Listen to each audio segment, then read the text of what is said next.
Hi, this is Meals on Dynasty. Please like, share, and subscribe. Buy some silver and some platinum. And be kind, helpful, and grateful, because it's better than being a jerk. This report's from, it's about military stuff, about new tech. And I'll do a little narration, as usual, fill in what I think. It's from the new military channel. The Jackal is a small, lightweight, modular vertical takeoff and landing drone, which is expected to fill a critical position in the future unmanned Air Force concept for advanced combat operations. The drone platform is the work of Flyby Technology, a UK startup, and brainchild of former RAF and Royal Navy fighter pilot John Parker. They worked with Turkish partners Fly BVLOS Technology, an aviation consultant, along with Maxwell Innovations, an aviation component manufacturer, to produce the drone. Research and development for the Jackal started at Drone Park in Gebze Technical University Technopark in Turkey at the start of 2022. The catalyst behind the need for such a vehicle was all courtesy of Russia's invasion of Ukraine. Okay, first off, that's a lie, but we'll get into that later. This began, the UK Royal Air Force's Rapid Capabilities Office contacted the UK-based drone experts Flyby to give them a brief on their new vehicle. In April of that year, the UAV successfully carried out its first demonstration flight for the Turkish Armed Forces in Ankara. This flight showed how the drone was able to stay in the air for 40 minutes during flight time. Fly BVLOS Technology then transferred the design and all other licenses for the Jackal to the UK around the same time. Further, FlyX Technology, a part of Fly BVLOS Technology, began working on a version of the vehicle at the request of the UK Ministry of Defence to make it battle-ready.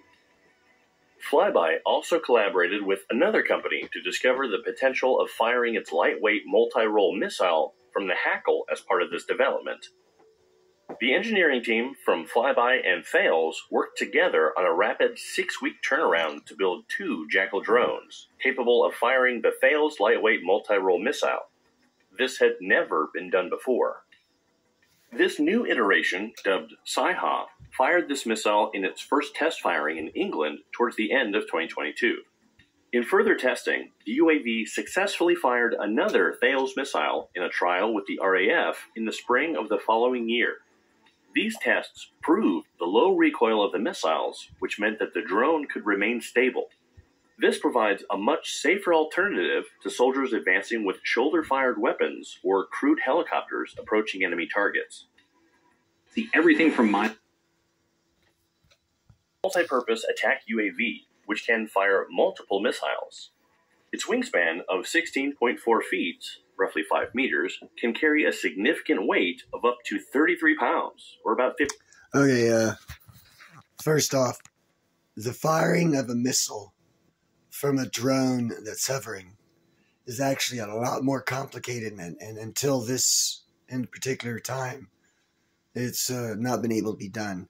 The technologies have definitely advanced. For 2, the military always uses stuff to perfect the technology to deliver to civilian world later. So you're going to see flying cars that look similar to that. That one's 16 foot in length and can only carry, 35 pounds, 34 pounds. Engine technology will increase, battery technology will increase the length of the wings and some other things, and you have yourself a flying car for the future, next 5 or 10 years, if not sooner.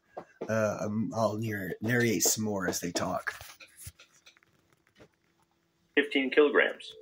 It also has an impressive range of 81 miles, or about 130 kilometers, at a maximum altitude of 13,100 feet, which is roughly 4,000 meters. The drone's ability to launch and support missiles engineered by Thales makes it capable of firing modern weapons in flight to destroy enemy targets. This is its main feature, but another useful attribute is that it has a plug-and-play system that allows it to incorporate new equipment and technologies into the aircraft between missions. This makes the Jackal highly adaptable for battle. It can also be changed during continuous combat situations, which lets it comply with future regulatory guidelines and airworthiness standards. On top of this, the Jackal has top-spec technological features like beyond visual line of sight, sub-theater battle group level for tactical attacks, and multispectral sensors for intelligence, surveillance, and reconnaissance operations. This makes the Jackal stealthy as well as lethal.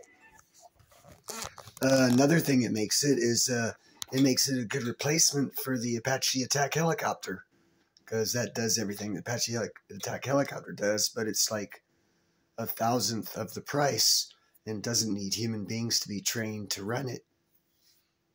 So the military can have their budget cut here shortly, probably by 50%. Could change the dynamics of the future of our economy. This UAV can be integrated with Starstreak, a short-range surface-to-air missile, and LMM munitions, as was proved during initial testing. It has an operational range of up to 93 miles, or 150 kilometers, on secure C2 links. The other way Flyby has made the Jackal stealthy is through the engineering of its engines and propulsion. It has 4 sets of twin contra-rotating propellers. This lets it take off, hover, and land vertically. During the testing phase, power for the 2 pairs of rotors and the electric ducted fans came from batteries. But production versions will instead use a turbogenerator. These will be 4 wing-mounted electric ducted fan engines to move forward and maneuver at high speeds. The drone is capable of impressive speeds, a maximum of 99 miles per hour, or roughly 160 kilometers per hour, with a cruising speed of 67 miles per hour, or 108 kilometers per hour. Another huge advantage of the Jackal is that it doesn't need a runway to get airborne. This is a massive plus when it comes to getting weapons into the sky quickly.